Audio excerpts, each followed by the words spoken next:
Sa nalalatagan ng niyebe at mabundok na ilang sa pinakadulong hilagang kanluran ng Canada, matatagpuan ang Nahanni National Park Reserve. Itinatag ito noong 1972 at sumasaklaw sa humigit kumulang 11,600 square miles ng mga ligaw na ilog, malalalim na kanyon at naglalakihang talon. Dahil sa pambihirang likas na kagandahan ng lugar, kinilala ito bilang isang UNESCO World Heritage Site 6 na taon lamang matapos itong maitatag. Gayunman, sa likod ng mga kahangahangang tanawin at katahimikang bumabalot sa parke ay nakatago ang isang madilim na kasaysayan na puno ng mga digmaan sa pagitan ng mga tribo, mga misteryosong pagkawala at mga brutal na pagpatay. Libu-libong taon nang naninirahan ang mga Dene First Nations sa mga lupain sa paligid ng Nahanni National Park Reserve. Batay sa kanilang mga kwentong naipasa sa bawat salinlahi, minsan silang nasangkot sa isang mabagsik at madugong tunggalian laban sa kalapit na tribong kilala bilang Naha. Naninirahan ang mga Naha sa paanan ng kabundukang kilala ngayon bilang Mackenzie Mountains. Samantalang ang mga Dene naman ay naninirahan sa mga lambak na nasa ibaba nito. Dahil sa kanilang lokasyon, madalas na nagiging madaling puntiryahin ang mga Dene ng mabilis at biglaang paglusob ng mga mandirigmang Naha.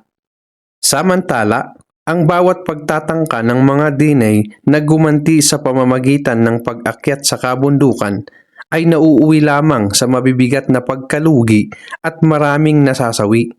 Kung nais nilang makapamuhay ng mapayapa, kailangan nilang magsagawa ng isang pag-ataking sapat ang tindi upang tuluyang mapalayas ang mga Naha mula sa kanilang mga tahanan sa kabundukan.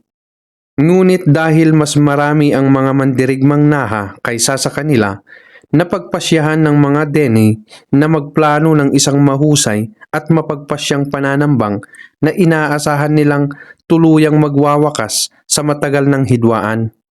Bago nila isagawa ang kanilang plano, hinintay muna ng mga Dene ang gabi ng bagong buwan upang matiyak na mangyayari ang kanilang paglusob sa pinakamadilim na gabi ng buwan. Habang dahan-dahan silang umaakyat sa halos hindi matanaw na dalisdis ng kabundukan, balak nilang tahimik na salakayin ang sinumang patrolyang Naha na kanilang makakasalubong at patayin ang mga ito bago pa makapagbigay ng babala sa iba. Subalit kapansin-pansin na kahit nakalapit na sila sa mismong kampo ng mga Naha sa loob ng distansyang kayang abutin ng palaso, wala silang nakita ni isang mandirigma. Pawang katahimikan ang sumalubong sa mga mandirigmang Dene nang marating nila ang hangganan ng kampo ng kanilang mga kalaban.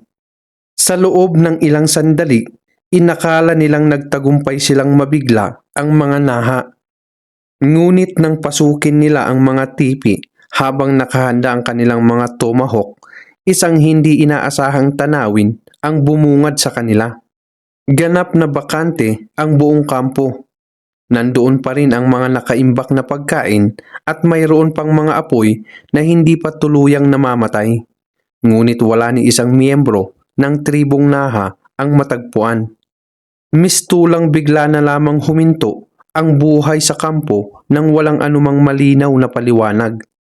Labis na ikinatakot ng mga mandirigmang Dene ang kanilang natuklasan, kaya ang pangyayaring iyon ay naging bahagi ng kanilang alamat. Mula noon, sinasabing hindi na sila nangahas pang bumalik sa kabundukan. Sa takot na sila rin ay sapitin ang kapalalang sinapit ng mga Naha. Makalipas ang daan-daang taon, ang balita tungkol sa pagkakaroon ng ginto sa rehiyon ang naging dahilan upang dumating ang mga unang European settler. Habang dumarami ang mga naghahanap ng ginto na pumapasok sa lugar, kapansin-pansin ding may ilan sa kanila ang tila naglalaho na lamang ng walang bakas. Isa sa pinakakilalang kwento ay naganap noong 1905 at tumutukoy sa magkapatid na sina Frank at Willie McLeod. Tinahak nila ang matinding taglamig sa hilagang kanluran ng Canada hanggang sa marating ang isang lugar na tinatawag na Gold Creek.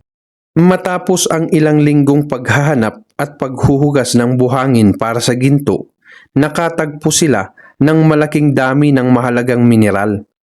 Nang sumunod na tagsibol, bumalik ang magkapatid sa Nahanni upang kumuha ng mas maraming ginto. Ngunit sa pagkakataong iyon ay may kasama na silang maliit na grupo ng kapwa nila prospektor. Mas maganda na ang lagay ng panahon, mas marami na rin sila, at ang bawat isa sa kanila ay may sapat na kakayahan upang mabuhay sa napakalamig na kapaligiran ng tundra. Gayunpaman, wala ni isa sa kanila ang muling nakita pang buhay.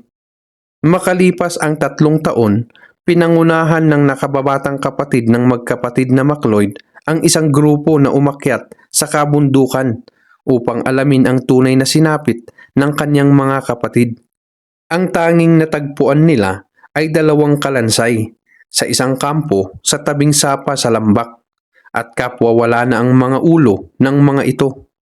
Mula noon, nakilala ang lambak sa pangalang Dead Man's Valley, habang ang naturang sapa naman ay tinawag na Headless Creek. Gayunpaman, hindi lamang ang magkapatid na McLeod ang misteryosong nasawi sa loob ng parke noong unang bahagi ng ika-20 siglo. Ilang panahon matapos silang mawala, isang Scottish mining engineer ang ipinadala sa Nahanni ng isang malaking kumpanya ng pagmimina upang magsagawa ng pagsusuri sa isang posibleng minahan. Layunin niyang suriin ang lugar na planong hukayin ng kumpanya, kapalit ng malaking bayad para sa kanyang serbisyo. Subalit sa hindi malinaw na dahilan, hindi na siya muling nakabalik upang tanggapin ang kanyang kabayaran. Dahil dito, nagpadala ng search party ang kumpanya sa Nahanni sa pag-asang matagpuan pa siyang buhay. Ngunit sa kabila ng malawakang paghahanap ay wala silang natagpuang anumang bakas ng engineer. Pagbalik ng search party, isang nakababahalang kwento ang kanilang ibinahagi. Upang mas madali nilang marating ang iba't ibang lambak at kabundukan ng Nahanni, humingi sila ng tulong sa isang gabay mula sa tribong Dene. Gayunman, nang hilingin ng search party na samahan sila sa bahaging kabundukan kung saan huling nagtungo ang engineer, tahasan itong tinanggihan ng mga Dene.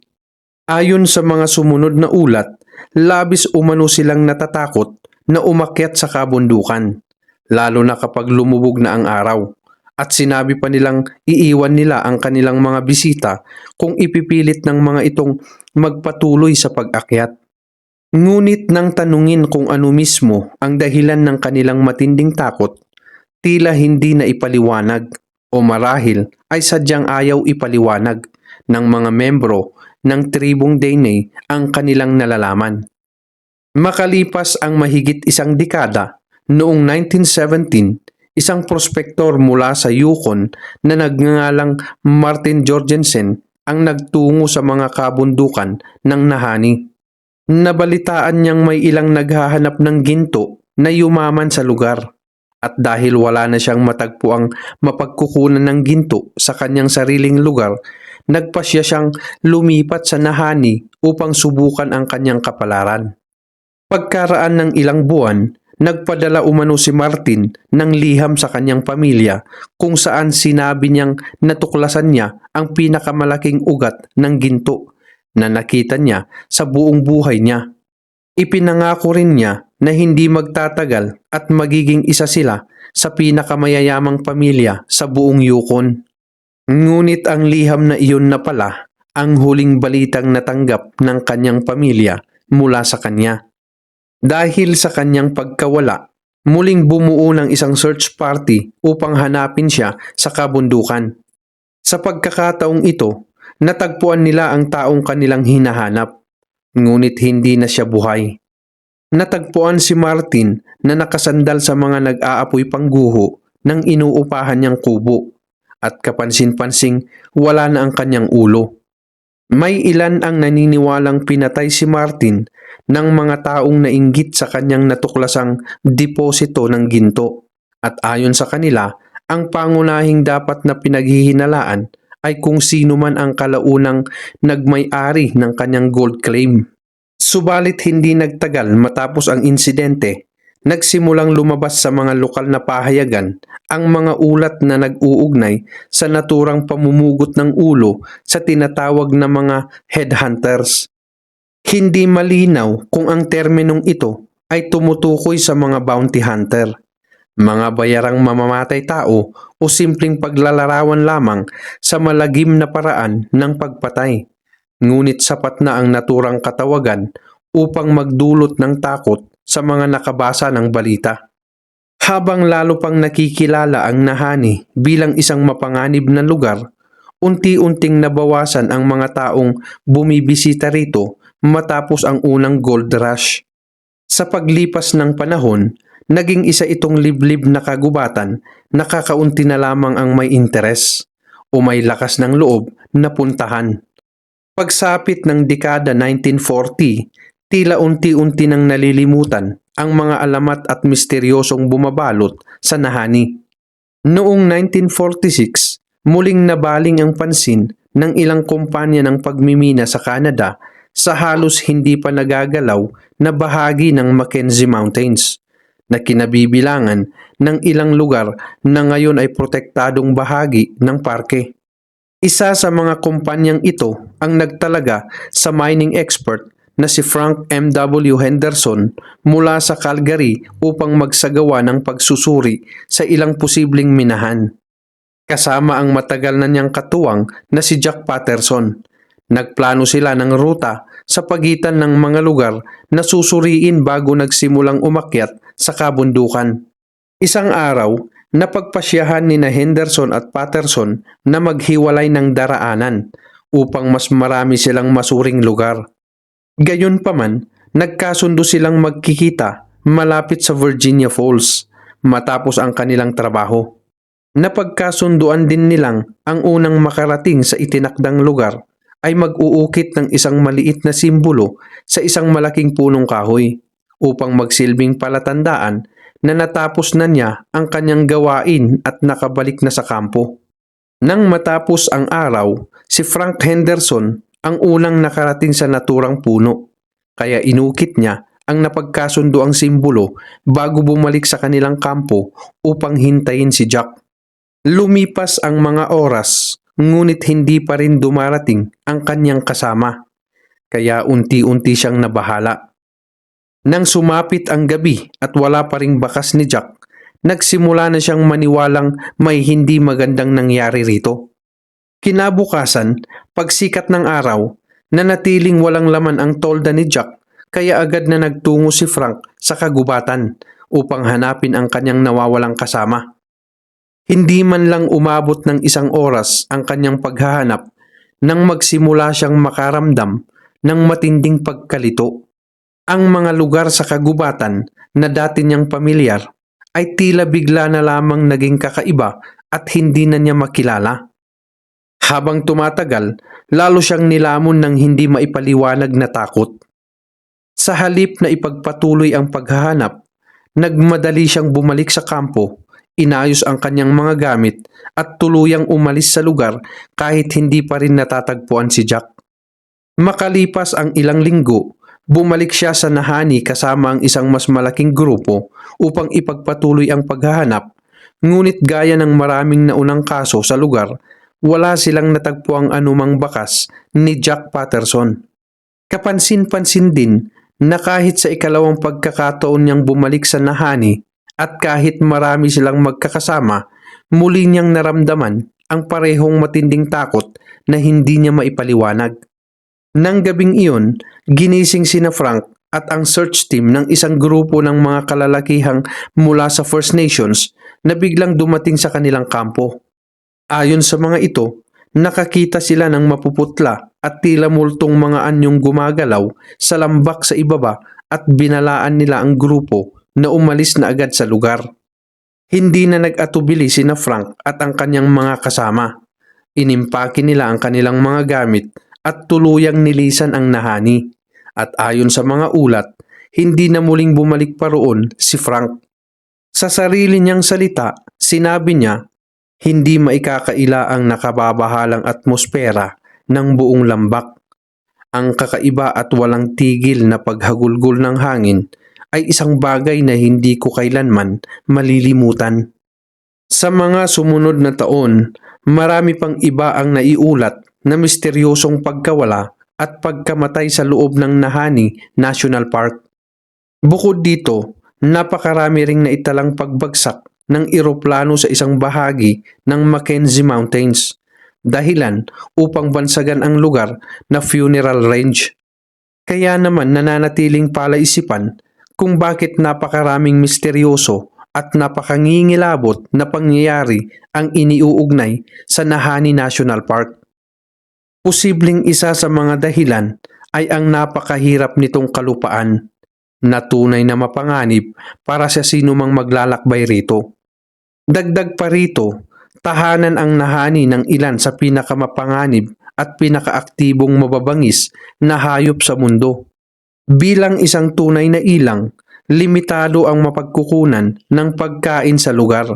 Kaya hindi imposibleng manghuli ng tao ang isang gutom na oso o mabangis na wildcat. At maaaring ito ang paliwanag sa ilan sa mga pagkawala. Subalit may ilan ding naniniwalang baka may iba pang dahilan kung bakit patuloy na may mga taong nawawala at namamatay sa Nahani National Park. Marahil may kaugnay ito sa misteryosong pagkawala ng tribong Naha, maraming siglo na ang nakalipas.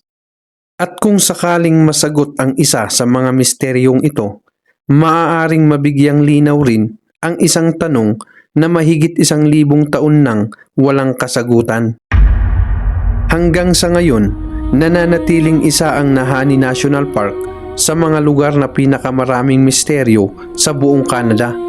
Sa paglipas ng mga siglo, iba't ibang paliwanag na ang naibigay mula sa mabagsik na kalikasan, mababangis na hayop at mapanganib na kabundukan, hanggang sa mga kwentong ipinasa ng mga katutubo tungkol sa mga taong tila naglaho na lamang ng walang bakas. Ngunit sa kabila ng lahat ng investigasyon, isang tanong ang nananatiling walang tiyak na kasagutan.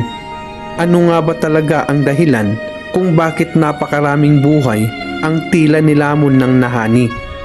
Isa lamang ba itong serye ng mga trahedyang dulot ng kalikasan o may mas malalim pang kwento na hindi pa natutuklasan?